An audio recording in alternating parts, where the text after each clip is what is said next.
Buenas tardes, doctor, compañeros. Vamos a dar el tema de lupus eritematoso sistémico, esto de la materia de clínica de reumatología impartida por el doctor Fermín. Nuestro equipo está integrado por Cristiano Nacal Pascuale, Robles Víctor Hugo, Rodríguez Cárdenas Rogelio, Palomera García María Fernanda y su servidor Vázquez Martínez Ernesto. Lo primero que vamos a ver de esta patología va a ser su definición. Tenemos que esta es una enfermedad crónica autoinmune que puede afectar prácticamente a cualquier parte del cuerpo. Con crónica autoinmune nos referimos a que el sistema inmunitario del cuerpo se va a volver hiperactivo. Esto nos va a formar anticuerpos que van a atacar a los tejidos y órganos sanos, pues del mismo cuerpo, incluyendo piel, articulaciones, riñones, cerebro, corazón, pulmones y sangre. Como podemos ver en la imagen que se presenta aquí, nos muestra las principales afecciones que puede haber en cada uno de estos tejidos y órganos. Tenemos que esta enfermedad puede tener diferentes detonantes y se puede presentar con síntomas muy diversos, llegando a imitar incluso a otras enfermedades como lo son la artritis reumatoide o la esclerosis múltiple. El lupus no tiene una causa conocida como tal, aunque algunas investigaciones evidencian que la implicación puede ser por factores genéticos, por factores hormonales o incluso por infecciones víricas. En su epidemiología, tenemos que actualmente se estima que hay 5 millones de personas con lupus eritematoso en todo el mundo y este aparece en todas las razas, no hay alguna en especial. Aparece más comúnmente en los Estados Unidos que en Inglaterra como referencia y más a menudo en la raza negra que en la blanca, pero igual se presenta en todas. En los pacientes hispanos y negros se ha advertido que se tiene una enfermedad aún más severa, entonces hay que tener mayor atención en este tipo de pacientes. Las cifras de la prevalencia para las mujeres van a variar entre una en 1000 y una en 10,000. Y tenemos que este suele comenzar entre los 17 y los 35 años, en una edad muy joven, con una relación de mujer a hombre de 10:1, entonces podemos ver que es más común en mujeres que en hombres, y esta relación va a ser menos marcada cuando esta enfermedad se inicia tanto en edad pediátrica o después de los 60 años. Y más de la mitad de los enfermos van a desarrollar ya sea daño permanente en diferentes órganos o sistemas. En México, algunos indicadores de salud nos muestran que la prevalencia de lupus es del 0.06%, con una incidencia que varía entre 1.8 y 7.6 casos por cada 100,000 habitantes al año. Pero la falta de estudios apropiados tanto a nivel mundial como regional, ya que en México no se cuenta con un sistema de vigilancia epidemiológica como tal para el lupus, aunado a una frecuencia de diagnósticos imprecisos en primer nivel de atención, hacen que estas cifras no sean del todo confiables. Entonces, más que nada, estas cifras son como una referencia de lo que se tiene en México.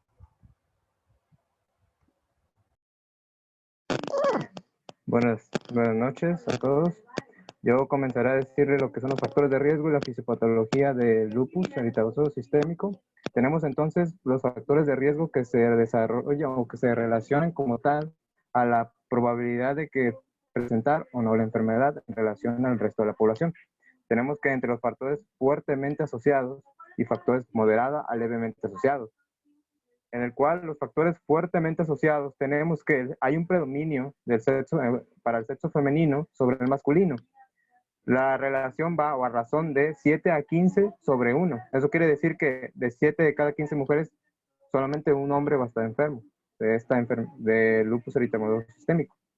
Pero se observó que obviamente la edad va a influir. A nivel del sexo femenino es alrededor de 30 a 50 años, mientras tanto en el sexo masculino de 50 a 60 años. Como se puede observar en diversos estudios, se ha visto, epidemiológicos, que esta predisposición por edad y sexo es de tipo forma piramidal en relación tiempo-edad. Eso quiere decir que conforme vayas acercándose a los 30 años, en el caso del sexo femenino, la prevalencia va a aumentar conforme vayas avanzando, pero va a haber cierto punto en el cual avanzando la edad en relación a las mujeres, por ejemplo, a nivel de los 45 años, la prevalencia disminuye, dándole esa forma piramidal en el nivel de la gráfica. Eso quiere decir que conforme vayas avanzando de la edad y te vayas alejando más o acercando más a esta edad, obviamente esa es la probabilidad mayor de que te dé esta enfermedad. Se ha visto también que los hombres, a pesar de que son en proporción menos afectados, se ha visto que tienen una enfermedad más grave, o sea, una respuesta más grave, a pesar de que son los que menos les da, pero cuando les da, pues les da más fuerte. El tabaquismo influye y se ha visto un riesgo relativo en relación a este de 1.60 a 1.86. La endometriosis se ha visto que existe un riesgo, se ha visto en metaanálisis, se mencionaba un riesgo relativo de 2.03. La sílica, que es una sustancia que se ha visto que se puede usar como absorbente, no encontré como tal el riesgo relativo, pero se veía entre los factores de riesgo fuertemente asociados.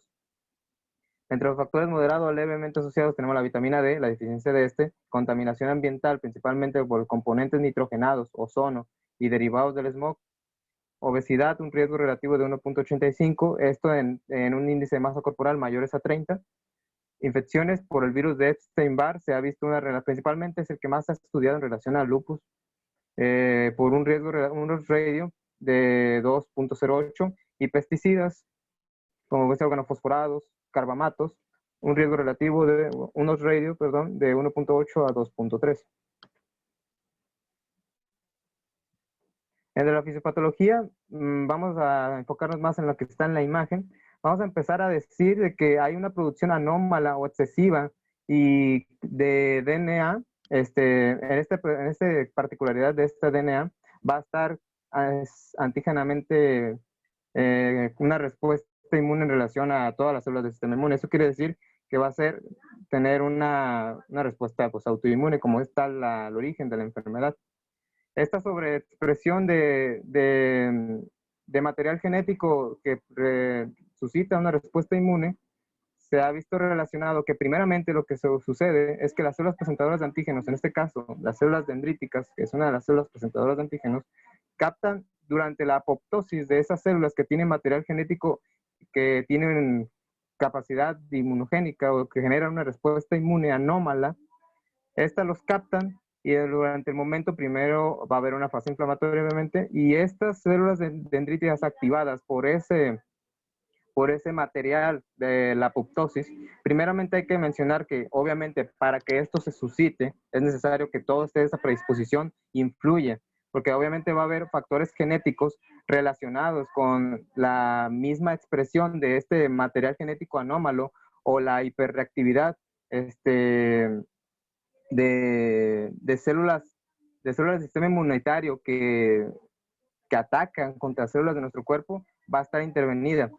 Entonces, continuando con esto, la célula dendrítica activada presenta, mediante el complejo mayor histocompatibilidad tipo 2, al linfocito TSD4, que es el helper. Lo que hace es generar una reacción de coestimulación a nivel entre el linfocito TSD4 y la célula dendrítica activada, en el cual esta reacción lo que hace es la producción de interferón, interleucina 2 y factor de necrosis tumoral propios de citocinas propias de una inflamación, más aparte señalización molecular con citocinas y quimiosinas, quimioatrayentes como tal, para atraer mayor cantidad de células del sistema inmune.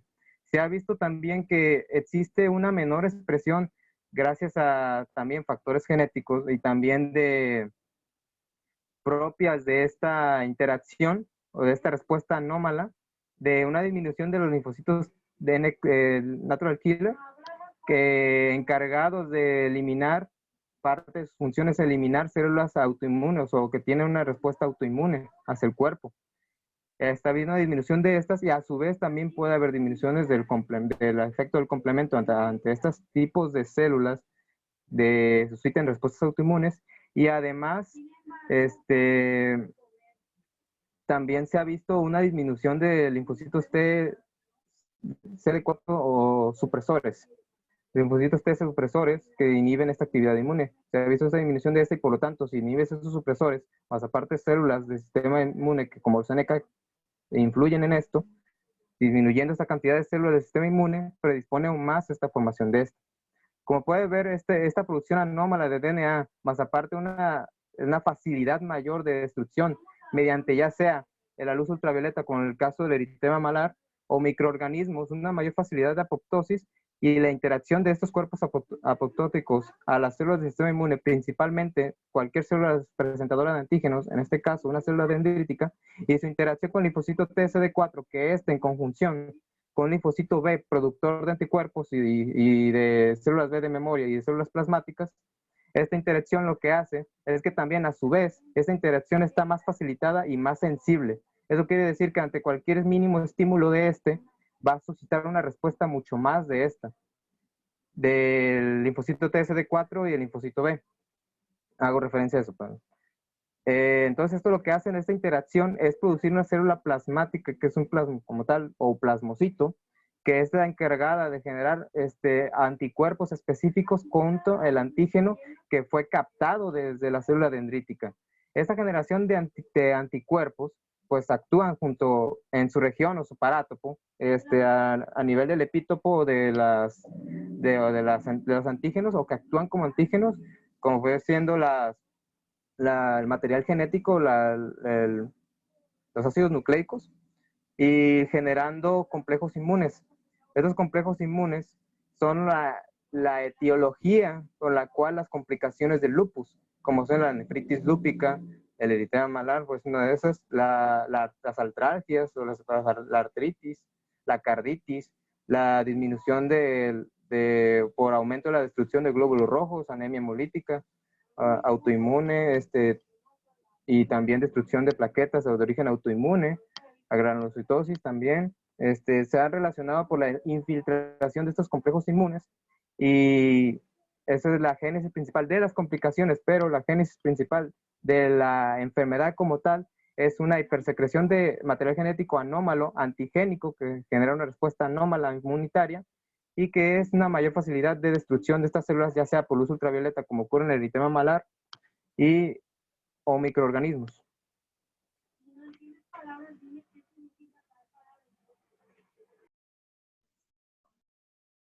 Bueno, en cuanto a las manifestaciones clínicas, tenemos que entender que como el lupus es una enfermedad autoinmunitaria crónica, nos va a generar tanto repercusiones en el cuerpo humano agudas como crónicas. Por lo tanto, los pacientes presentan características muy variables, que van desde una afección leve a las articulaciones y la piel hasta una afección sumamente grave renalmente, hematológicamente, o inclusive afectar el sistema nervioso central con una potencia altamente mortal. La heterogeneidad clínica del lupus y la falta de características o pruebas patognomónicas plantean un desafío diagnóstico para el médico, ya que el lupus, muchos pacientes presentan un cuadro clínico muy heterogéneo que puede representar muchísimas otras enfermedades, donde la fisiopatología, al ser una fisiopatología tanto de origen autoinmune como multifactorial, por estilos de vida, ambiente y genética, resulta un trabajo muy grande y muy difícil y un desafío diagnóstico para todos los médicos. Por lo tanto, el diagnóstico de lupus generalmente se basa en los hallazgos clínicos de laboratorio después de excluir diagnósticos alternativos. Es decir, primero nosotros pensamos en causas muchísimo más comunes según el cuadro clínico que presenta nuestro paciente, y posteriormente, cuando vemos que el paciente no responde al tratamiento o no mejora su calidad de vida, podemos empezar a sospechar de esta enfermedad. Por lo tanto, a continuación se explicarán las principales manifestaciones clínicas por sistemas, ya que como es una enfermedad sistémica va a generar manifestaciones de muchísimos sistemas del cuerpo humano. Síntomas generales. Los pacientes con lupus, por lo general, como motivo de consulta, vienen porque presentan astenia de anemia, lo refieren como fatiga, entre el 80 y el 100% de estos. Cambios en el peso. Los cambios de peso están en más del 50% de estos pacientes, donde puede haber o un aumento de o una pérdida del peso. La pérdida del peso no es tanto por masa magra, sino más bien por líquido, o inclusive también por la disminución del apetito, donde puede haber por la fisiopatología de las citocinas proinflamatorias, como antes llamada antes llamada caquexina y ahora llamada factor de necrosis tumoral, genera una disminución del apetito en estas personas y por lo tanto una pérdida de peso. Aunque también el uso de diuréticos que puedan estar utilizando estos pacientes pueden estar generando la pérdida de peso.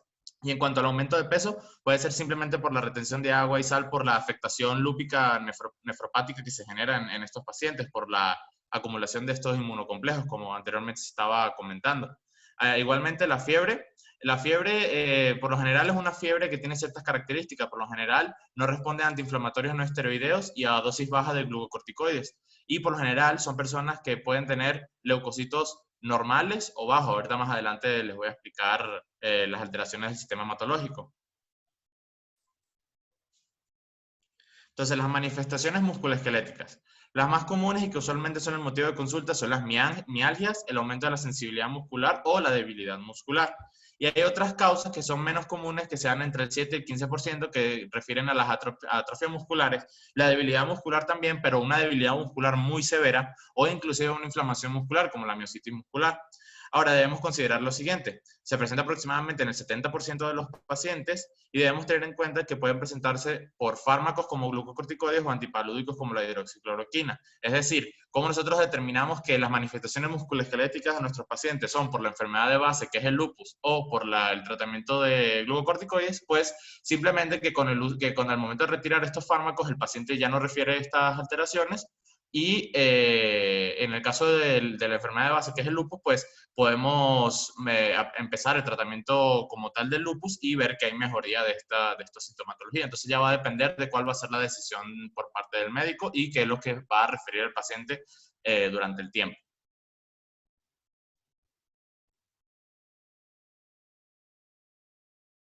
Realmente, artritis y artralgias es el pan de cada día para estos pacientes. Estos pacientes refieren dolor articular hasta en el 95% de los casos y suele ser una de las primeras manifestaciones. Las características de las artropatías lúpicas tienen ciertas características, estas manifestaciones articulares, ya que tienden a ser migratorias y pueden desaparecer en 24 horas, es decir, que pueden tener un patrón recurrente o remitente o inclusive intermitente. Suelen ser simétricas y poliarticulares. Generalmente se localizan en las articulaciones de la rodilla, del carpo y las interfalángicas proximales. El dolor suele ser con una intensidad moderada, suele ser no erosiva y que generalmente no se aprecia una deformación articular como en la artritis reumatoide, que sí se presenta. Puede haber tenosinovitis, epicondilitis, tendinitis del manguito rotador, tendinitis de Aquiles, tendinitis tibial posterior y fascial plantar en el 15 y el 40% de las veces. Y se caracteriza mucho porque no posee derrames sinoviales. Y en el caso de que hubiera, hay muy poco líquido transparente o generalmente turbio. Por lo tanto, aquí podemos observar un paciente con artritis lúpica de larga duración que ya ha desarrollado una subluxación en las articulaciones metacarpoproximales y deformidades en el cuello en cisne.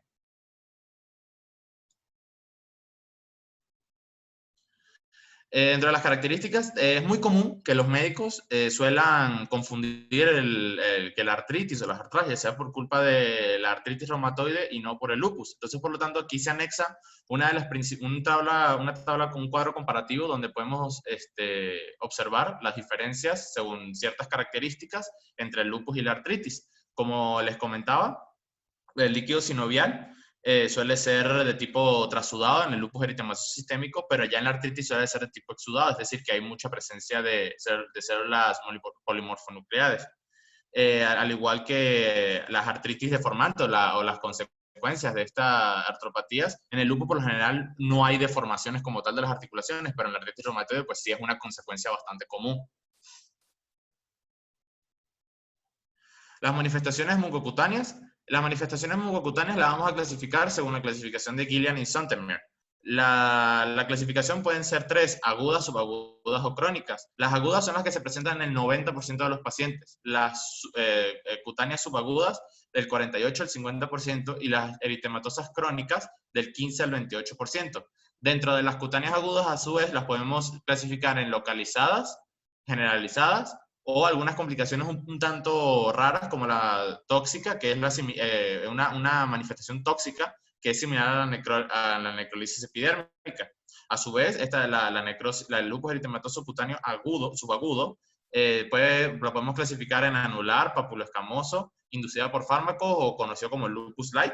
Las variantes, hay otras variantes también que son con una prevalencia menor del 5%, que puede ser eritrodérmico, poiquilodermatoso, eritema multiforme o síndrome de Rowell, y el anular vesículo-bulloso. Y hay otra que es el neonatal, que no es muy común, pero suele presentarse. El lupus eritematoso crónico está en el 15, como ya había comentado, está entre el 15 y el 28% de los pacientes y lo podemos clasificar en discoide. Y a su vez el discoide lo podemos dividir en localizado, generalizado e hipertrófico. Dentro de todas las variantes, existen otras variantes también del lupus eritematoso crónico que no son muy comunes ya que presentan menos del 5% de los pacientes, como puede ser el tímidos, el de paniculitis, sabañones o el del líquen plano. Por lo tanto, cuando pensamos en lupus eritematoso crónico, lo primero que tenemos que pensar es en que sea el discoide, ya que es la manifestación más común dentro de las crónicas. Entonces, el lupus eritematoso cutáneo agudo. El localizado se caracteriza porque es el famoso eritema o eritema en forma de mariposa. Es un eritema de distribución malar sobre las mejillas y la nariz, pero algo muy característico es que no afecta los pliegues nasolabiales. A la palpación suelen ser cálida, ligeramente edematoso, y puede presentarse en personas de color con hiper o hipopigmentación. Y otra característica muy importante es que este eritema suele presentarse después de que la persona se exponga al sol. ¿Por qué estas eritemas se presentan en los pacientes con lupus después de que los pacientes se expongan al sol? Bueno, al momento que la piel se expone al sol existen regiones de la piel que son muy fotosensibles, como podemos observar aquí en la imagen, la zona de las mejillas y la parte de la nariz. Pues estas zonas, al momento de que se exponen al sol, las células de la piel, al exponerse a los rayos ultravioleta, se mueren, o sea, pueden generar autolisis. Entonces, esta autolisis o esta muerte celular hace que los núcleos dentro de la célula salgan a la circulación y los anticuerpos del lupus lleguen, formen los inmunocomplejos y generen la reacción autoinmunitaria que se transcribe o se presenta con este eritema. Por lo tanto, es por eso que las manifestaciones cutáneas del lupus se presentan casi siempre en lugares donde hay mucha fotosensibilidad. Ahora, la versión generalizada se presenta como una erupción maculopapular eritematosa, que afecta principalmente las superficies extensoras de las manos y brazos, pero suele no afectar los nudillos y puede acompañarse o no de vesículas o ampollas, principalmente nuevamente a la piel que está expuesta al sol. Y hay una complicación o otra manera en la que este se puede presentar de manera aguda, no muy común, pero puede existir, que es la necrolisis dermoepidérmica tóxica. Está caracterizado por máculas eritematosas purpúricas que pueden hacerse confluentes, con bulas irregulares y lesiones en diana, que generalmente progresan y se extienden en horas. Estos pacientes pueden tener Nikolsky positivo y desgraciadamente estos pacientes presentan una sintomatología o un estado parecido al del paciente gran quemado, por lo tanto es una urgencia por parte del médico atenderlo de manera integral para que el paciente no se deshidrate y no cause una falla multisistémica.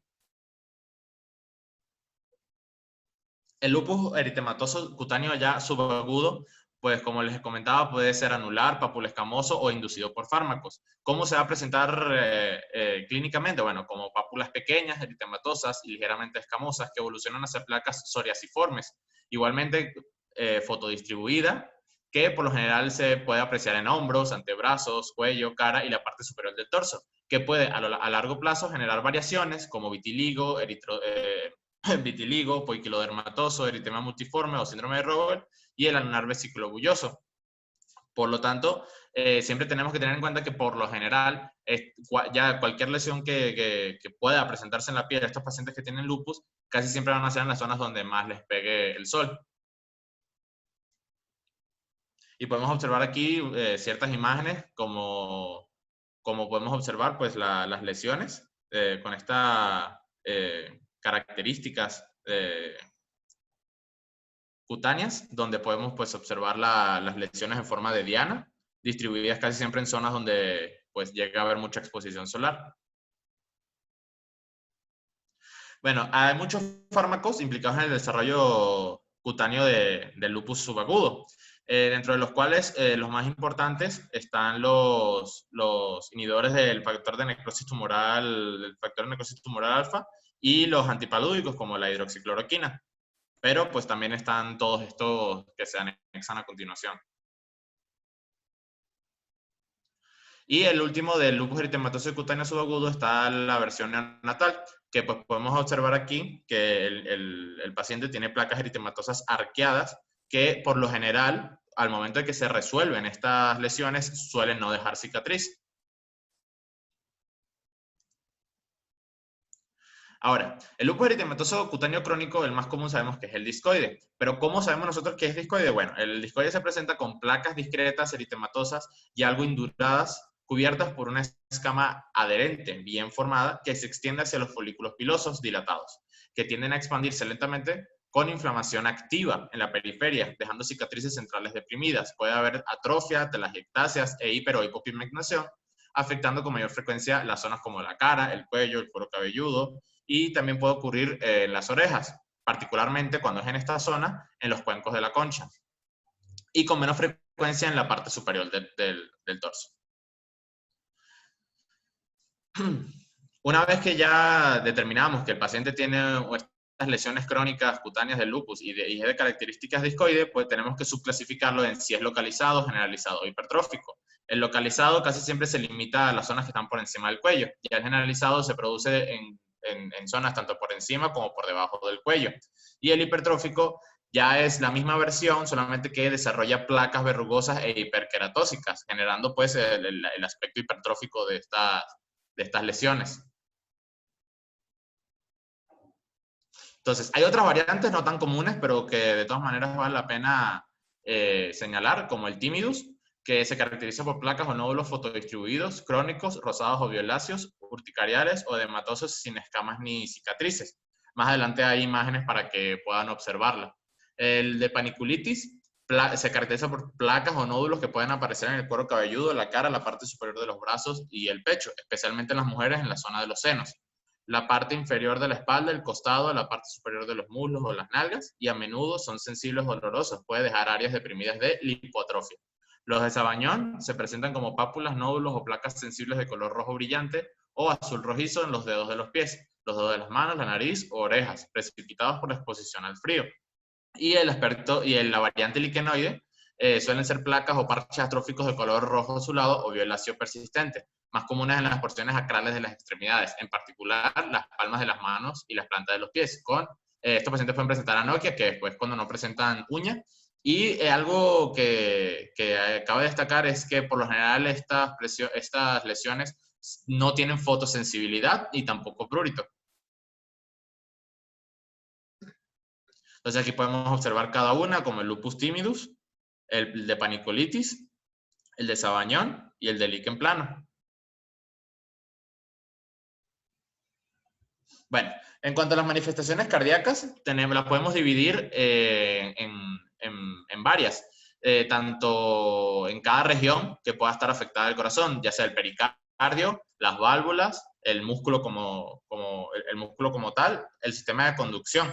Más adelante también les voy a poner que hay afectación a nivel de las arterias coronarias también. Entonces, de todas estas, la más común es la lesión pericardio o la afectación pericárdica, donde donde puede el paciente presentar una pericarditis con o sin derrame pericárdico, donde pues ya la clínica, no, según como lo presenta el paciente, puede ser que simplemente el paciente llegue porque tiene datos de derrame pericárdico, y pues dentro de sus antecedentes, ya si determinamos que el paciente ya es diagnosticado con lupus o con cualquier otra enfermedad, pues podemos ir guiando el diagnóstico por ese lado. Dentro de las afectaciones valvulares más comunes está el prolapso de la válvula mitral en el 21% de los casos, o la estenosis valvular. No se especifica como cuál válvula puede generar mayor capacidad de estenosis, así que pues puede ser cualquiera. Dentro de las afectaciones miocárdicas está la miocarditis, que se presenta alrededor del 6% de los pacientes, y otra endocarditis, que es la endocarditis de Lehmann-Sachs, el 10 al 30% de los pacientes, que cuando estas endocarditis se complican, pueden generar afectaciones mitrales y complicaciones trombóticas. Y pues por supuesto en el sistema de conducción, dentro de las arritmias más comunes que puede generar el lupus, serían la taquicardia sinusal, la fibrilación auricular y la prolongación del QT. Ahora, hay otras manifestaciones ya de tipo vasculares como tal. Como les comentaba, también está la enfermedad coronaria, que se presenta en el 6 y el 10% de los pacientes. Los pacientes van a referir el cuadro clínico de síndrome coronario agudo. También está el fenómeno de Raynaud, pero secundario a esta enfermedad. Sabemos que esto es un tipo de reacción autoinmunitaria donde los vasos de los dedos generan vasoconstricción y cianosis distal.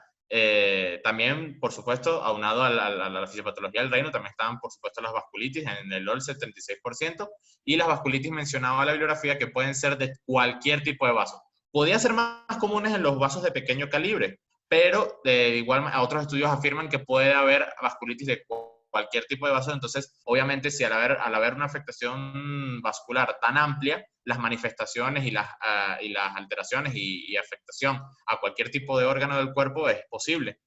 Y por lo tanto, por supuesto, tiene predisposición a una enfermedad trombótica, donde puede haber síndrome de anticuerpos antifosfolípidos secundario al lupus.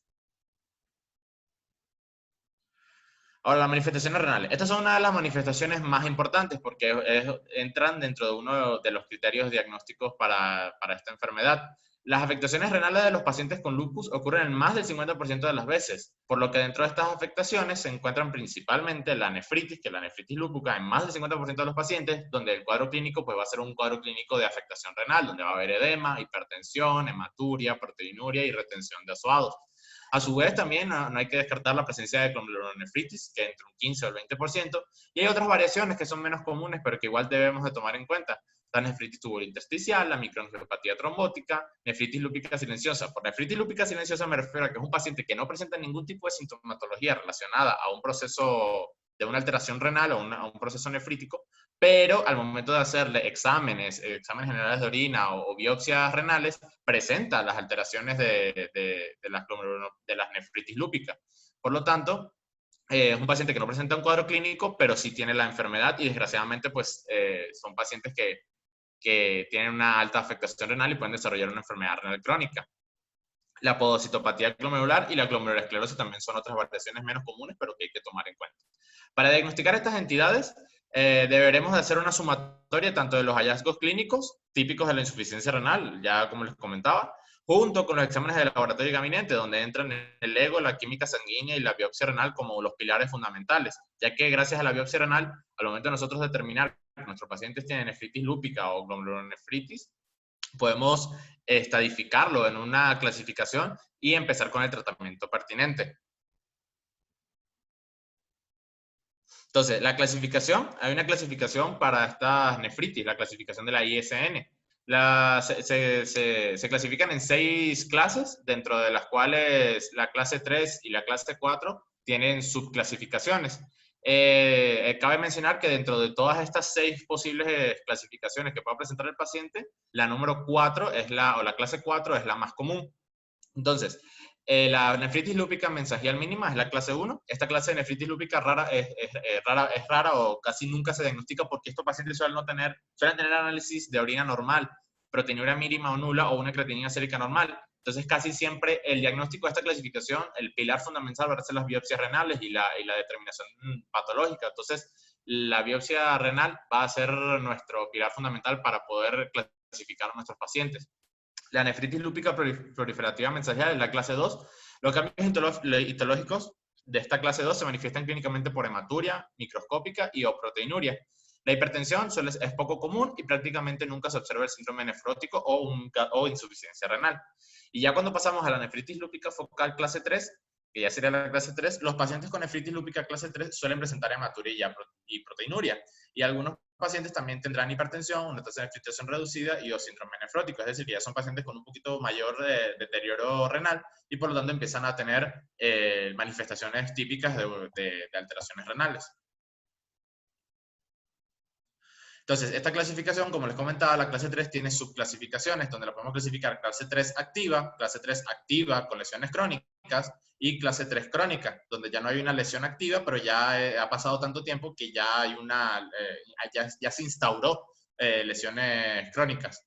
Por lo tanto, la clase A, pues obviamente son lesiones activas, eso también se denomina nefritis lúpica proliferativa focal. La clase 3AC se asocia con lesiones activas y crónicas. Esta se conoce como nefritis lúpica proliferativa y esclerosante focal. Y la clase 3C se observan lesiones crónicas inactivas con cicatrización. Esto también se llama nefritis lúpica esclerosante focal. Como les comentaba, ya la clase 3 crónica es un paciente que ya lleva mucho tiempo con esta afectación renal y por lo tanto ya empieza a generar ya lesiones de tipo crónicas donde ya son generalmente irreversibles. La nefritis lúpica difusa es la clase número 4, la más común. Es el patrón histológico más común, como ya les comentaba, y la forma más grave de nefritis lúpica. A su vez, eso tiene 6 subclasificaciones, donde las podemos clasificar tanto si es segmentaria o global, y estas a su vez si son activas o crónicas. Entonces, tenemos la clase 4 segmentaria activa, denominada nefritis proliferativa segmentaria difusa, la clase global, que está asociada a lesiones activas, que se conoce como nefritis proliferativa global o global difusa, la segmentaria tanto activa como crónica, que es segmentaria y se asocia a lesiones activas y crónicas, y esto también se llama nefritis esclerosante y proliferativa segmentaria difusa. Ya la clase 4 global, tanto activa como crónica, es global con lesiones activas y crónicas, se denomina nefritis proliferativa y esclerosante global difusa. Y ya por último, la clase 4 segmentaria crónica es segmentaria y se asocia ya a lesiones inactivas crónicas con cicatrices. Se conoce como nefritis lúpica esclerosante segmentaria difusa. Y ya por último, la clase 4 global crónica es también conocida como nefritis lúpica esclerosante global difusa. Y las últimas dos, la clase 5 y la clase 6. La nefropatía lúpica membranosa. Los pacientes con nefritis lúpica de clase 5 suelen presentar ya de plano signos del síndrome nefrótico, similar al de la nefropatía membranosa idiopática, junto con datos de hematuria microscópica e hipertensión en el momento de la presentación, y la concentración de creatinina puede llegar a ser normal o solo ligeramente elevada. Puede presentarse sin otras manifestaciones clínicas o serológicas de lupus, es decir, a pesar de que ya es una clase 5 con una afectación renal bastante instaurada, el paciente simplemente puede no presentar las manifestaciones clínicas, o inclusive puede tener exámenes de laboratorio de carácter serológico de lupus normal. Entonces, por eso es que esta enfermedad es tan complicada de diagnosticar. Y por último, la nefritis lúpica esclerosante avanzada, ya la clase 6. Los pacientes con glomerulonefritis esclerosante avanzada suelen presentar una disfunción renal de progresión lenta en asociación con proteinuria y un sedimento en orina relativamente blando, con una esclerosis del glomérulo del más del 90%. Aquí ya de plano el paciente tiene una afectación renal muy avanzada y desgraciadamente pues el pronóstico y el tratamiento suele ser muy reducido. Entonces, es muy importante que nosotros, cuando tengamos la certeza de que nuestro paciente está pasando por esta enfermedad autoinmunitaria, nosotros tengamos que indicar una biopsia renal, ya que, como les acabo de comentar, muchas veces, a pesar de que tenga clasificaciones funcionales muy avanzadas que repercuten de manera letal al riñón, los pacientes pueden no tener ningún tipo de sintomatología hasta que ya es muy tarde. Por lo tanto, al momento de nosotros sospechar de lupus, tenemos que ya tenemos que mandar a hacer biopsias renales lo más pronto posible para nosotros clasificar por medio del patólogo en qué clase está nuestro paciente, y de ahí proseguir a plantear un pronóstico para el paciente, así como un tratamiento esencial para mejorar la calidad de vida de estas personas. Entonces, pero también tenemos que tener ciertas indicaciones para poder realizar esta biopsia. Entonces, dentro de estas indicaciones está la excreción de proteínas superior a 500 miligramos por día, un sedimento urinario activo con hematuria persistente, donde hay 5 o más glóbulos rojos por campo de gran aumento, la mayoría de las cuales son de carácter dismórfico, y o cilindros celulares.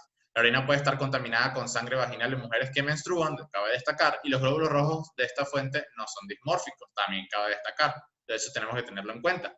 Un aumento de la creatinina sérica que no es claramente atribuible a otro mecanismo, es decir, tenemos un paciente que tiene creatinina elevada, pero no tenemos alguna causa más común dentro de nuestro diagnóstico, por lo que también es un indicativo de biopsia renal. Como sabemos, estos pacientes pueden de plano no presentar ninguna sintomatología, ningún cuadro clínico, y tener este proceso inflamatorio crónico.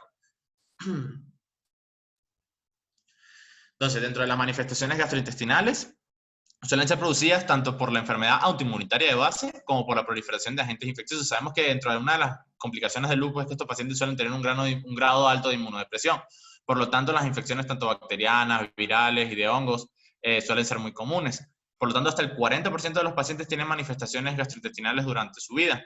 Estas, para su estudio, las podemos dividir según qué tramo del tubo digestivo se pueda estar afectado, así como órganos accesorios del sistema digestivo, dentro de las cuales, a nivel esofágico, lo más común es que presenten enfermedad por reflujo gastroesofágico o cualquier tipo de esofagitis, eosinofílica, infecciosa, por cándida, etc. Las estomacales, la más común es la enfermedad por úlcera péptica, con su cuadro clínico, melena, hematemesis, dolor epigástrico, etcétera, etcétera. Intestino delgado y colon, que puede prever una pseudoobstrucción intestinal, es decir, datos de obstrucción intestinal como disminución de las deposiciones, meteorismo, etcétera, etcétera. Y enteropatía perdedora de proteínas. Dentro de las hepáticas, la hepatitis autoinmune o lúpica, es decir, el paciente puede desarrollar un síndrome de insuficiencia hepática, en el caso del páncreas, pancreatitis aguda, o inclusive, como ya les comentaba, vasculitis, pero dentro de las vasculitis, la que nos interesa en este sistema es la isquemia mesentérica, que es muy raro que pueda ocurrir, pero puede ocurrir, y por supuesto sabemos que la repercusión y el pronóstico de estos pacientes cuando la isquemia mesentérica no se atiende a tiempo, tienen una mortalidad muy alta, por lo tanto, pues hay que tener también en cuenta eso. Y por supuesto también pueden presentar peritonitis, aunque de verdad que es muy raro. Y dentro de las manifestaciones pulmonares, la podemos clasificar como una afectación pleural, pulmonar, pulmonar vascular o inclusive otros procesos que ya son de planos secundarios al lupus. Dentro de la enfermedad pleural, lo más común es que tengan pleuritis y estas pleuritis puedan desarrollar derrames. Estos son pacientes que tienen datos de pleuritis como dolor torácico, dolor al respirar, y son personas que tienen derrames pleurales muy seguidamente. Por lo tanto, como se ve, en el 93% de las autopsias de estas personas tienen pleuritis y se determinó que la causa fue por lupus. Entonces es una complicación muy común. En cuanto a enfermedades pulmonares, no son muy comunes, pero cabe destacar que pueden presentar enfermedad pulmonar intersticial entre el 3 y el 9% de las personas y la neumonitis aguda entre el 1 y el 12%. Entre las enfermedades pulmonar vascular, los pacientes pueden presentar hemorragia pulmonar, enfermedad tromboembólica e hipertensión pulmonar, e inclusive otros procesos secundarios al lupus como infecciones pulmonares o dolor torácico en el contexto de costocondritis por este mismo proceso inflamatorio que se puede generar a nivel de las articulaciones o de los músculos de la respiración. Y las infecciones pulmonares, pues sabemos que se da por el estado inmunosupresor que genera este estado de autoinmunidad crónica, esta enfermedad. Las manifestaciones neurológicas. Las manifestaciones neurológicas las podemos dividir en plenamente neurológicas, neuropsiquiátricas o cerebrovasculares. Las neurológicas tenemos las disfunciones cognitivas, ya sean apraxias, ataxias, pérdida de la memoria, etc. O neuropatías periféricas, que ya sería debilidad, disminución de la sensibilidad, etcétera, etcétera. Y dentro de las neuropsiquiátricas tenemos ansiedad, depresión, demencia, delirio, psicosis, irritabilidad e insomnio. Y pues, hay una alta prevalencia de accidentes cerebrovasculares que puedan generar un síndrome de enfermedad cerebrovascular a estos pacientes. Y dentro de las manifestaciones hematológicas tenemos, pues, en los eritrocitos, la más común es anemia por enfermedad crónica, o también pueden haber anemias hemolíticas autoinmunes, aunque también se menciona en la literatura que son de menos del 5%. Dentro de los leucocitos pueden ser de dos maneras, la leucopenia con linfopenia o neutropenia, que es la más común, el 50%, cuando hay una alteración en los leucocitos, o en algunos casos puede haber leucocitosis con linfocitosis, pero lo que nos tenemos que quedar es leucopenia con linfopenia o neutropenia, es la presentación hematológica más común. De las plaquetas, de entre un 15 y un 30% hay afectación en estos casos, y puede haber tanto trombocitopenia como trombocitosis. Y dentro de los ganglios linfáticos es muy importante porque dentro del cuadro clínico típico de lupus hay afectación ganglionar. Ahora, ¿cuáles son las adenopatías más comunes? Bueno, la adenopatía cervical, axilar, inguinal. Y estos pacientes pueden presentar esplenomegalia entre el 10 al 40% de los casos, ya sea por la enfermedad autoinmune de base o simplemente por el proceso anémico hemolítico o simplemente complicaciones de otras enfermedades, como por lo menos las hepatitis autoinmunes que ya hayan desarrollado un síndrome de hipertensión portal. Dentro de las manifestaciones oftalmológicas con las que tenemos que quedarnos, que es la más común, es la queratoconjuntivitis al momento de hacer la exploración del ojo.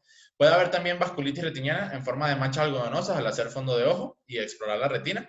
Y otras variantes no tan comunes, pero que tenemos que tener en cuenta de igual manera, son la neuropatía óptica, la coridiopatía, la escleritis y uveitis anterior. Y dentro de la uveitis anterior, la iritis y la iridociclitis.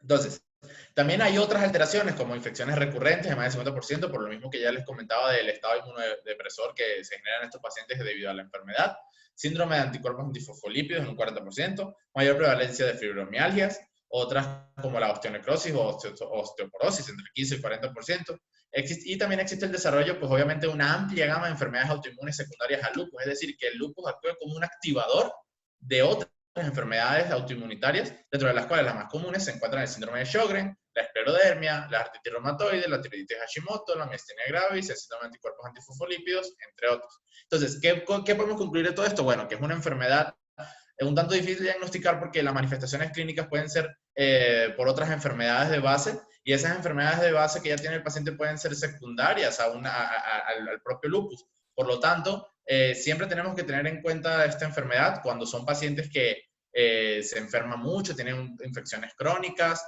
tienen complicaciones renales o multisistémicas con causas no comunes, o que no se encuentra de plano la causa que pueda estar causando ese cuadro clínico del paciente. Y por lo tanto, pues el abordaje, aunque es un poco complicado, pues el médico tiene la tarea de aprender y de desarrollar un método clínico eficaz para poder determinar cuáles son las manifestaciones sistémicas más comunes que puedan presentar estas personas, y a partir de ahí generar un diagnóstico oportuno y un tratamiento.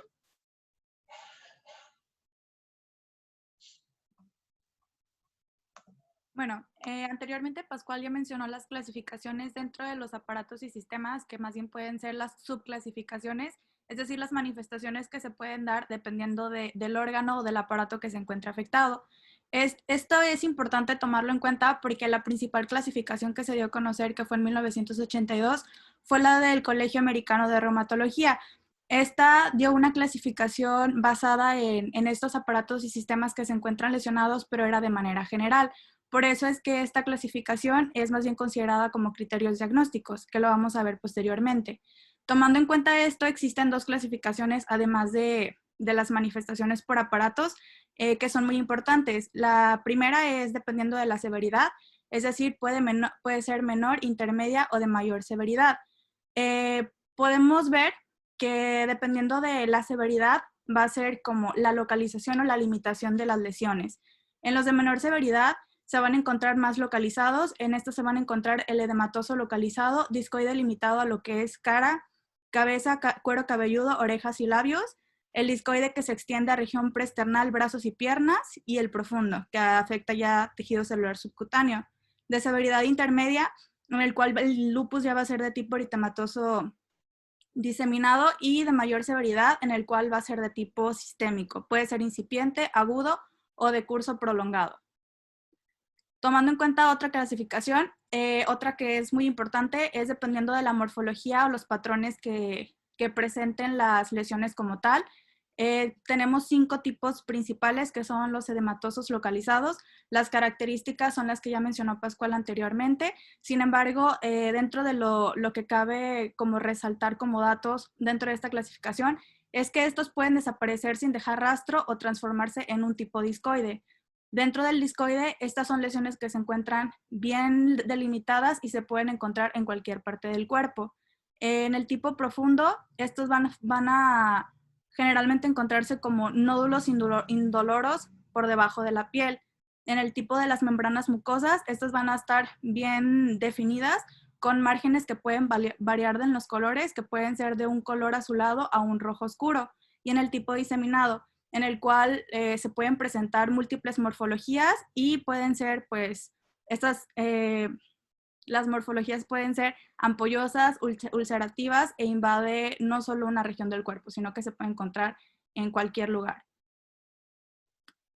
Para el diagnóstico, lo que les mencionaba en un principio de la clasificación del Colegio Americano de Reumatología, considera 11 puntos, de los cuales si el paciente tiene 4 y a partir de estos 4 se van desarrollando progresivamente más manifestaciones, lo podemos dar positivo dentro de las manifestaciones clínicas para lupus eritematoso. Dentro de estas manifestaciones, o los datos que se van a tomar en cuenta como criterios, son el eritema malar en vespertilio, lesiones cutáneas discoideas, fotosensibilidad, aftas orales, artritis, serositis que pueden ser pleuritis o pericarditis, nefropatía en la cual se va a encontrar proteinuria de mayor de 0.5 gramos por día o cilindruria, afecciones neurológicas como van a ser convulsiones o psicosis, alteraciones hematológicas como pueden ser leucopenia, trombocitopenia o anemia hemolítica, y serológicas en las cuales van a estar basadas pues en los anticuerpos. Más adelante vamos a mencionar pues estos anticuerpos, y por último se hace un apartado especial para los anticuerpos antinucleares, porque se podría decir que son los especiales o los más importantes para el lupus eritematoso sistémico.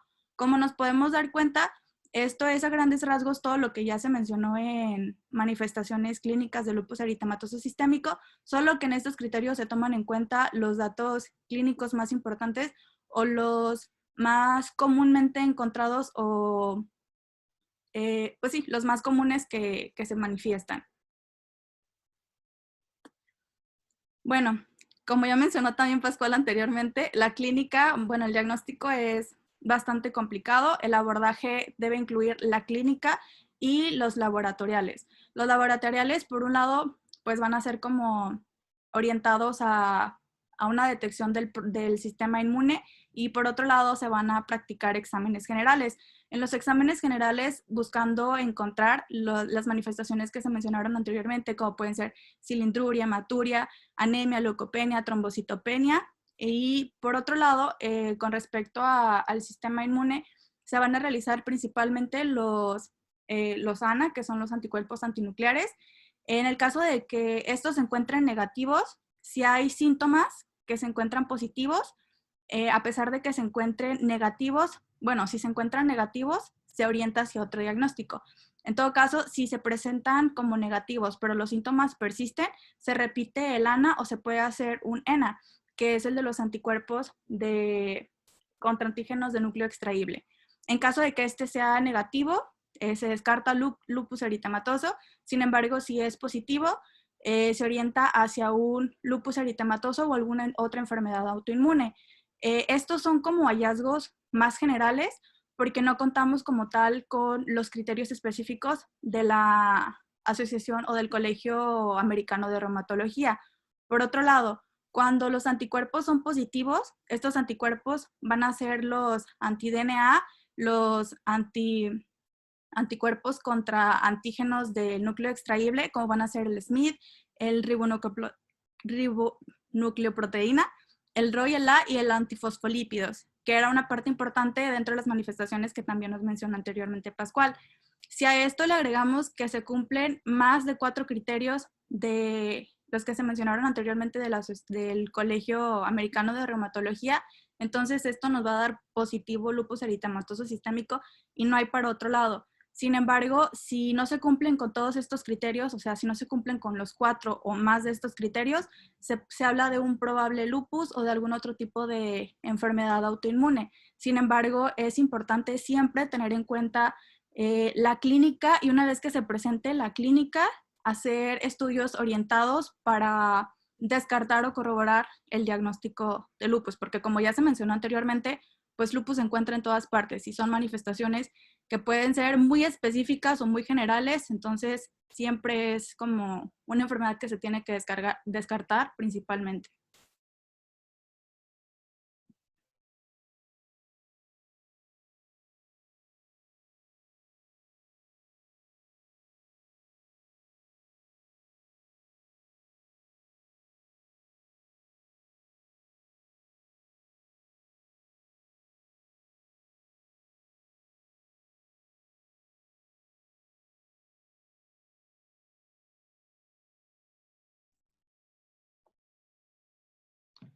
Bueno, respecto al tratamiento de lupus, pues vamos a tener que, como ya lo han comentado los compañeros, al ser esta una enfermedad autoinmune y que tiene pues un espectro muy amplio respecto a la afectación orgánica que puede causar, pues prácticamente el tratamiento lo vamos a enfocar de una manera integral, es decir, vamos a tratar de base lo que es la enfermedad como la autoinmunidad por la cual está generada, pero a su vez, cada una de las afectaciones clínicas que esta nos vaya a ir dando, la vamos a ir tratando de manera integral. Es decir, si por un lado hay afecciones renales, pues vamos a tener un tratamiento práctico para esas afecciones renales. Si hay alguna afección respiratoria o pulmonar, también la vamos a tomar de una manera integral.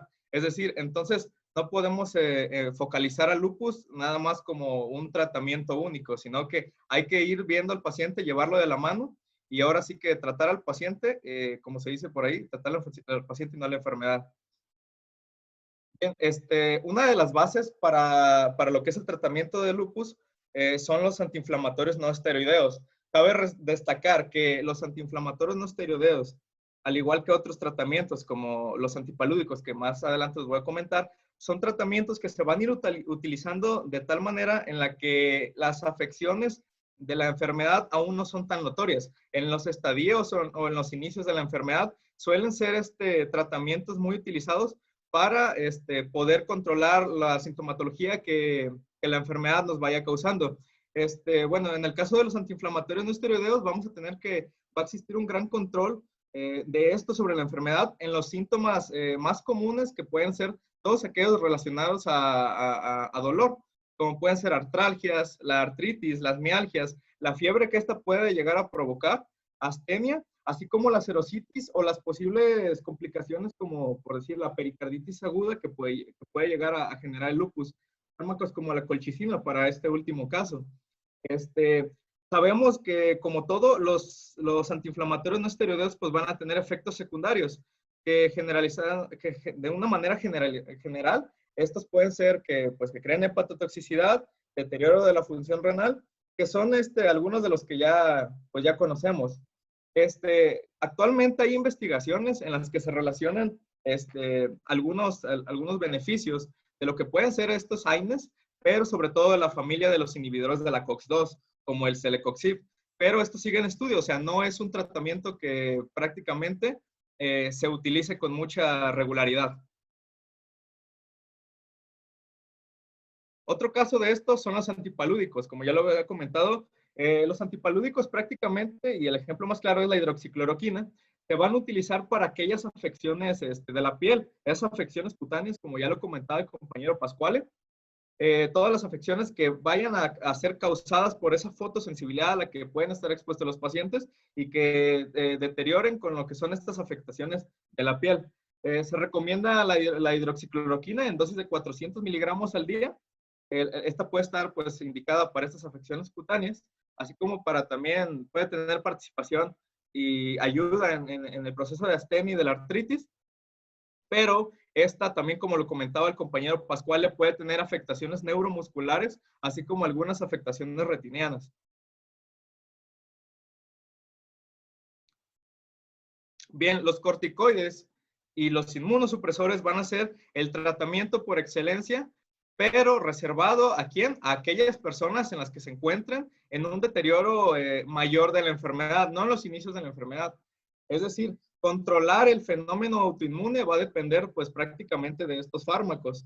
Estos corticoides al inicio tenemos que llevarlos de una manera gradual. Es decir, vamos a empezar por dosis mínimas según veamos cómo evoluciona el paciente. Va a haber casos en los que vamos a utilizar dosis mayores, pero porque tenga algún periodo de agudicidad de la enfermedad o que simplemente la enfermedad esté progresando y sea mayor.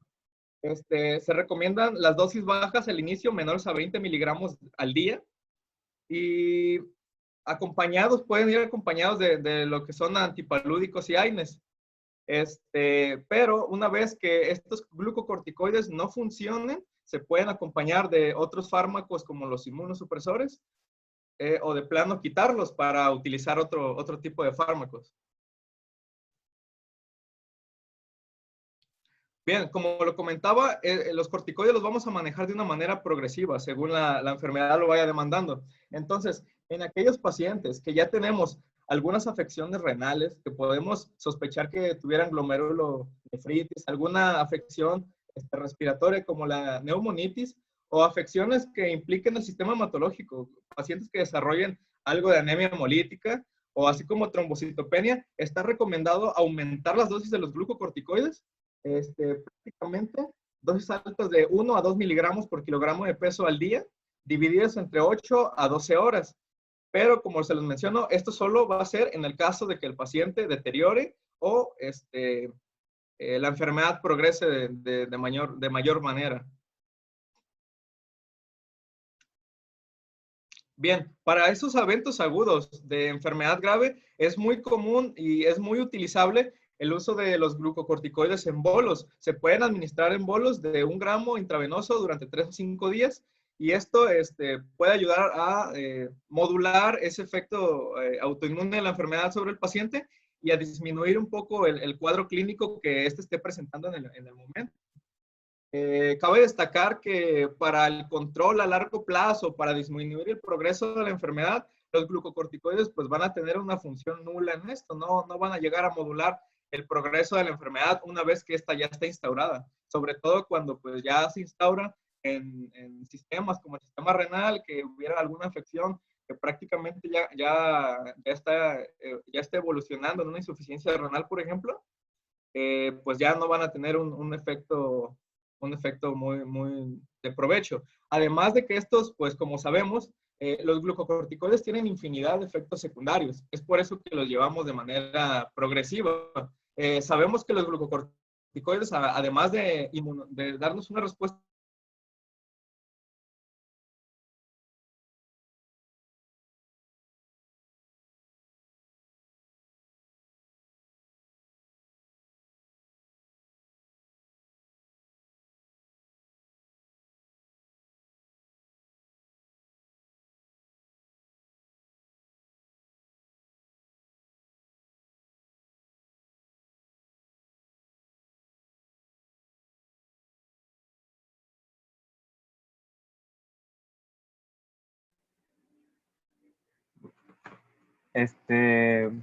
Bueno, a pesar de que, como estaba mencionando Rogelio, uno de los efectos adversos de los glucocorticoides es deprimir el sistema inmune, así que hay que manejarlos con cuidado, de que empezar progresivamente y de la misma manera, hasta como estaba mencionando también, es de que no van a ayudarte en el caso de que te van a ayudar a detener o de evitar el progreso de la enfermedad, pero lo que no van a hacer es como remediar los daños ya hechos por la misma enfermedad. El mecanismo de acción bueno, continuamos con el siguiente, por favor.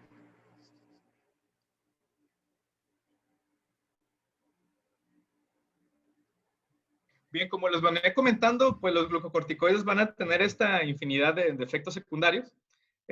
Uno de ellos pues puede ser la hipertensión, el desarrollo de hirsutismo, el acné, porque recordemos que una de las funciones también es modular algunas de las biomoléculas más importantes del cuerpo, y estoy hablando del metabolismo de lípidos, del metabolismo de proteínas, que pueden llevarnos o generarnos esta obesidad centrípeta de la que tanto se habla en las fases cushinoides, así como la fase en luna llena, muy característica de los pacientes con síndrome de Cushing, entre otros como la hipopotasiemia por el efecto mineralocorticoide que pueden llegar a tener los glucocorticoides, así como miopatías, afectaciones del ciclo menstrual, irritabilidad en los pacientes, euforia, insomnio y psicosis. Además de que aquellos pacientes que desarrollan sintomatología neuropsiquiátrica pueden verse deteriorados aún más con el uso de los glucocorticoides. Bien, en el caso bueno, sigamos con los inmunosupresores. Los inmunosupresores van a ser utilizados una vez que los glucocorticoides no hayan tenido éxito, o en el caso de que los glucocorticoides estén teniendo muchos efectos secundarios. Puede ser que tengamos disminución de los síntomas que está causando la enfermedad, pero que sin embargo nos esté dando efectos secundarios de los glucocorticoides. Ese es el momento en el que nosotros vamos a decidir empezar a utilizar un glucocorticoide a la par de un inmunomodulador, pero disminuir la dosis tal vez del glucocorticoide. Y sin embargo, si el glucocorticoide no nos está dando efectos benéficos, vamos a tener que quitarlos y cambiarlos por un inmunosupresor, además de que están muy recomendados en las etapas más avanzadas de la enfermedad. Bien, entre los inmunosupresores más utilizados, vamos a tener que es la ciclofosfamida por excelencia. Aunque de igual manera se utilizan otros como la ciclosporina, la cetioprina y el metotrexato, así como el micofenolato. Este último, el micofenolato y el metotrexato, son muy utilizados cuando estos glucocorticoides no funcionan, o a la par de que la ciclofosfamida tampoco esté funcionando.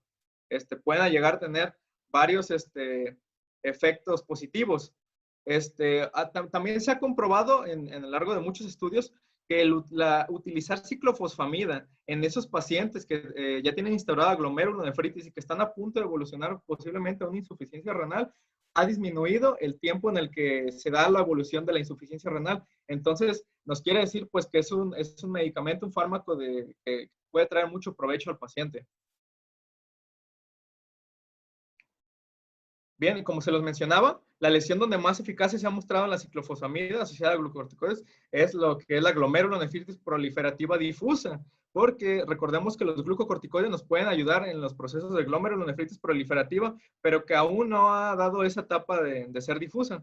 Entonces, se ha comprobado que administrarla en pulsos intravenosos mensuales de 10 a 15 miligramos producen menos toxicidad vesical que las dosis diarias. Estamos utilizando un intervalo más largo, pero con el uso de estos inmunomoduladores que son de mucho provecho y que disminuyen, bueno, no es que disminuyan, sino que detienen ante el tiempo lo que es el progreso de la enfermedad renal.